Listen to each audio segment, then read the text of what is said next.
आती है। Video and तक जरूर देखना।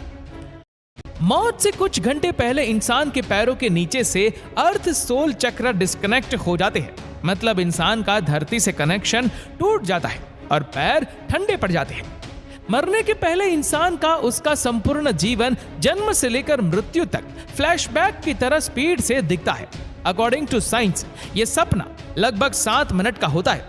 उसके बाद दिमाग काम करना बंद कर देता है और अंत में इंसान अपनी सुनने की शक्ति खो देता है, जिसके बाद एस्ट्रल कॉर्ड टूट जाता है, जो कि एक तरह से शरीर और आत्मा का कनेक्शन है, जिसके टूटने से आत्मा शरीर से मुक्त हो जाती है। लंबे समय से शरीर में रहने के कारण वो बॉडी को छोड़ने से मना करती है। वो फिर से बॉडी में प्रवेश करने की काफी कोशिश करती है, लेकिन वो असफल रहती है। जैसे हमारे लिए किसी की मृत्यु को स्वीकार करना मुश्किल होता है, वैसे ही आत्मा भी शरीर की मृत्यु को मानने से इनकार कर देती है। शरीर छोड़ने के बाद आत्मा बॉडी के 15 फीट ऊपर हवा में तैर रही होती है। वो अपने परिजनों को रोता हुआ देखती है। उसके बारे में बोले गए शब्दों से किसी शोर की तरह सुनाई देते हैं। हिंदू ग्रंथों के अनुसार रात के समय अंतिम संस्कार नहीं किया जाता, उसे सूर्य देव की पहली किरण के बाद ही जलाया जाता है। अगर किसी व्यक्ति का अंतिम संस्कार रात को किया जाए तो उसकी आत्मा प्रेत योनि में प्रवेश करती है, जिसके बाद वह सदा के लिए हमारे डायमेंशन यानी कि आयाम में भटकती रहती है। मृत्यु के बाद शव को एक पल के लिए भी अकेला नहीं छोड़ा जाता। अगर शव को रात भर घर में रखा जाए तो संपूर्ण परिजन रात भर शव के पास जागते हैं। एक बार एक गांव में एक शव को कुछ पलों के लिए अकेला छोड़ दिया गया, जिसके बाद बाहरी प्रेतों ने उसके ऊपर कब्जा कर लिया और मृत बॉडी ने पूरा गांव जला दिया। गांव में हनुमान जी का एक मंदिर था।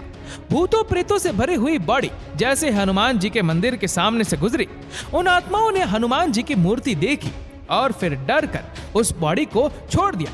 तब से लेकर आज तक कोई भी डेड बॉडी को अकेले छोड़ने की गलती नहीं करता। अंतिम समय में 2 यमदूत आते हैं। वो मरने वाले के साथ जैसा उसने संपूर्ण जीवन लोगों से व्यवहार किया था, ठीक वैसा ही व्यवहार उसके साथ करते हैं। अगर मरने वाला अच्छा आदमी है तो वो इजीली प्राण त्याग देता है, परंतु वो पापी है तो यमदूतों के टॉर्चर से वो तड़प तड़प कर मरता है। जिसके बाद आत्मा को एक प्रकाश में गुफा से होते हुए यमदूत यमलोक लेके जाते हैं। रास्ते में वैतरणी नदी पार करते हुए आत्मा को जाना होता है। यह नदी आग से लथपथ होती है। जिसने अच्छे कर्म किए हैं वह आसानी से इस नदी को पार कर लेता है, लेकिन अगर कोई पापी व्यक्ति है तो उसे काफी पीड़ा भोगनी पड़ती है।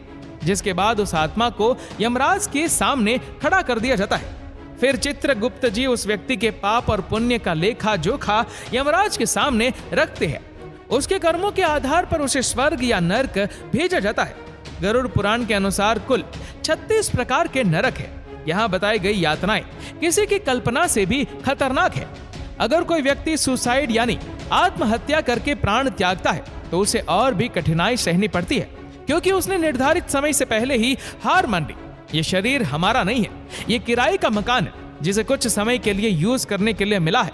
ये मिट्टी का है और एक दिन मिट्टी में ही मिल जाएगा। गरुड़ पुराण के अनुसार हमारे वास्तविक जीवन में किए गए हमारे कर्म ही हमें स्वर्ग या नरक दिलाते हैं। उसके बाद अगर कोई साधु या तपस्वी है तो उसे मोक्ष की प्राप्ति हो जाती है। सबसे बड़ा सवाल ये सब बातें हमें कैसे पता? गरुड़ देव जिनका बल अतुलनीय है, वे एक 700 इंद्र को पराजित कर सकते हैं। गरुड़ देव स्वर्ग से अमृत कलश लेकर उड़ गए थे, लेकिन उन्होंने अमृत पान नहीं किया।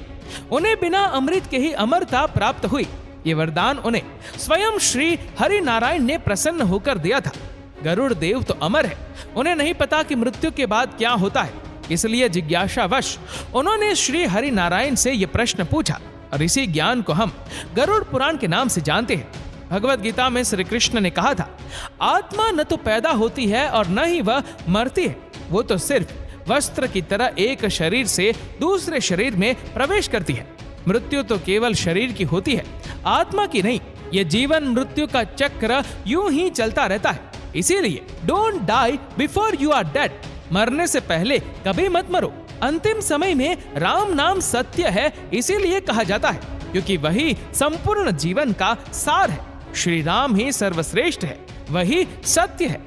तो दोस्तों इस वीडियो को लेकर आपकी क्या राय है नीचे कमेंट करके जरूर बताएगा। और अगर आपको वीडियो अच्छा लगा हो तो इस वीडियो को लाइक करेगा, शेयर करेगा ज्यादा से ज्यादा लोगों तक, और ऐसे ही और भी इंटरेस्टिंग फैक्ट्स की वीडियोस को देखने के लिए सब्सक्राइब करें हमारे यूट्यूब चैनल को, जिसकी लिंक हमने नीचे कमेंट सेक्शन में दे रखी है, और फॉलो करें हमारे फेसबुक पेज को। धन्यवाद। उठा देखो देखो इसमें मृत्यु की बात 13वीं क्यों मनाई जाती है? क्या 13 दिनों तक मृतक की आत्मा